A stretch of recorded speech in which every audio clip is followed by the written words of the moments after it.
Why Humans Avoid War, Part 9. Written by Space Paladin 15. Read by Daniel Million. The sleek outline of the Terran flagship loomed ahead on the view screen. Our sensors failed to detect any damage or deviation from normal function, even at close range. But our hails to the Terran ship requesting status updates had gone unanswered for hours now. The radio silence from their fleet was out of character, and I had begun to fear the worst. A shuttle was sent to re-establish contact with the humans, and to render aid if necessary. I opted to accompany the team, despite the possible risk to my safety. It was uncommon for a high-ranking officer like myself to partake in a rescue mission, but I felt as if I owed them my presence. I figured if the roles were reversed, Commander Rykov wouldn't be watching from the sidelines. He would be helping in any way he could. What could have caused the Terrans to cease all communications without any explanation? It wasn't totally unexpected that something had gone wrong with the plan, of course.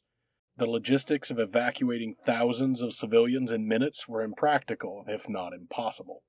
I recalled my brief deployment to the Jatari lunar colony when an inbound asteroid forced a mandatory evacuation. Despite government warnings, many people were reluctant to abandon their homes. Those that did leave in the initial rush funneled into a single spaceport, leading to congestion and delays. It had taken days to clear out all of the inhabitants, and we swept for stragglers down to the last moment. From my experience, the only hope of completing the mission in the time allotted was divine intervention. Yet Commander Rykov seemed so confident, and had brushed off my objections as if they were trivial. How could I press him further when the humans had delivered time and time again on their impossible promises? Had I listened to my instincts, perhaps the current predicament could have been avoided. Now we were sailing into possible danger without the faintest idea what we might be facing. The pilot, a young female named Dari, cleared her throat. "Sir, our sensors picked up 2 readings consistent with plasma rounds, closing quickly." My antenna twitched with surprise. Who was even shooting at us? The only ships in our vicinity were Terrans, but they had never shown an inclination to attack. There had to be another explanation. "Engage evasive maneuvers," I barked. "No time." She pressed a few buttons, likely diverting all power to shields. "Brace for impact." Best case scenario, the shuttle would sustain heavy damage. This small clunker wasn't even designed to take direct hits from a railgun. Worst case, well, we'd all be dead. The next few moments stretched on for what felt like an eternity. As my anxiety swelled, I struggled to maintain my composure. My instincts screamed at me to do something, even if it were futile. Nothing was worse than waiting, helpless to avert your demise. "Sir, the rounds missed us, narrowly," Dari said. "Angle was any lower, they would have clipped the shields." Relief flooded through my veins, followed by confusion. "What? I'm not complaining, but we shouldn't have been a difficult target. Where did the shots come from?" "The Terran flagship," she replied. No, that's not possible." The only vessel in the area were human, but I still couldn't believe that they would fire on us. They must be hijacked by AI, or maybe they were... They must be hijacked by the AI, or maybe they were hijacked. We have to help them immediately. Dari shifted, looking uncomfortable. "With respect, I doubt that's the case. There was no distress signal, no signs of a breach, and no change in computer functions." I don't understand." "I don't know why either, sir, but maybe the speaker was right." "Right about what?" "A species that aggressive will attack just for the hell of it. We never should have trusted the humans."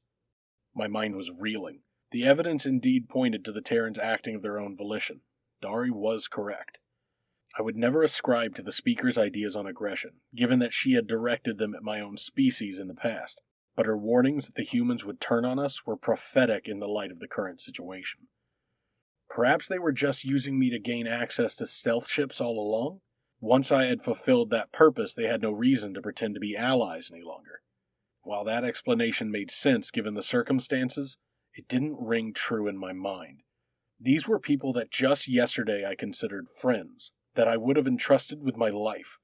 I don't know whether I was just being stubborn, but I still found myself seeking another answer. "How will we respond, sir?" Dari broke the silence. "They fired at us, which is a declaration of war. Under rules of engagement, we are authorized. They don't miss, I stated. She seemed mystified by my comment. Clearly, they did miss, sir. Not by much. There's a first time for everything. I don't think they ever meant to hit us. I narrowed my eyes. If they wanted us dead, we'd be dead. Hail the Terran ship again. But sir, I don't think... Your objection is noted, Dari. Now carry out my orders at once. If the humans didn't answer this time, I wasn't so sure what to do. It was obvious that something had changed during the course of their mission. I needed to know what happened, before we ended up in a dogfight with the galaxy's premier military power. Commander Rykov appeared on the screen. His arms were crossed and his eyes were narrowed to slits. Judging by his expression, if we were meeting in person, he would have tried to punch me in the face. I had no idea what I had done to merit such hostility. I tried to placate the human with a friendly smile. There must be some sort of misunderstanding, because I'm pretty sure you just shot at us. His scowl deepened. That was a warning shot. The next one is getting buried in your hull. Orders be damned. Leave now. We just came to help, I protested. We were worried about you. Really? That's why you sabotaged the ships? Rykov scoffed. That's ridiculous. I did no such thing. I guess you thought we wouldn't recover the ships after it shot them down. It's plainly obvious from the computer logs there was a remote override of the stealth protocol by someone with level 9 clearance, which is only held by the highest-ranking Federation general. I was stunned by what I was hearing. The humans believed that I, their most ardent supporter, had disabled the Vortex ships. Never would I do such a thing. But if they had evidence to back that conclusion, I wasn't sure how to persuade them. This had to be some sort of setup. Listen, it wasn't me. We can figure this out together, I pleaded. The commander shook his head.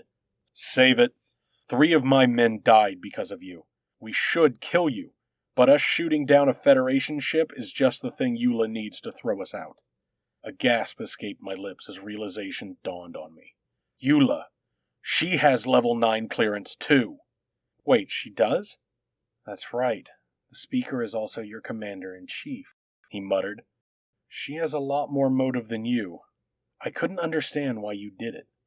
I know she hates your kind, but I can't believe she would stoop that low. She's a fanatic. I know the type. She believes she's doing what's right, and that makes her dangerous. It was evident the Speaker meant to pit the fleet and the humans against each other, and frighteningly enough, it almost worked. Her actions jeopardized the safety not only of the Terrans, but of our own forces and the Devourer civilians as well. Anger simmered inside of me at the thought of confronting her. I wasn't sure what we would do, but holding her accountable now was my highest priority. She's dangerous to all of us as long as she's leading the Federation. Please, unless you still want me to leave, let us help.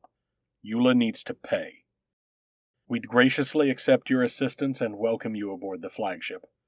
Our differences with the humans had been smoothed over, which was a relief, but I couldn't say the ease with which Rykov accused me of betrayal didn't sting, especially after the recent trials we had faced together. Clearly, the trust I bestowed in him was not a mutual feeling. We'll dock right away, I replied. But first, you really thought I would sabotage you, get your people killed? The commander offered a sad smile. If I've learned one thing in my time as a commander, it's that you never really know anyone. But for what it's worth, I am sorry, General. I never should have accused you.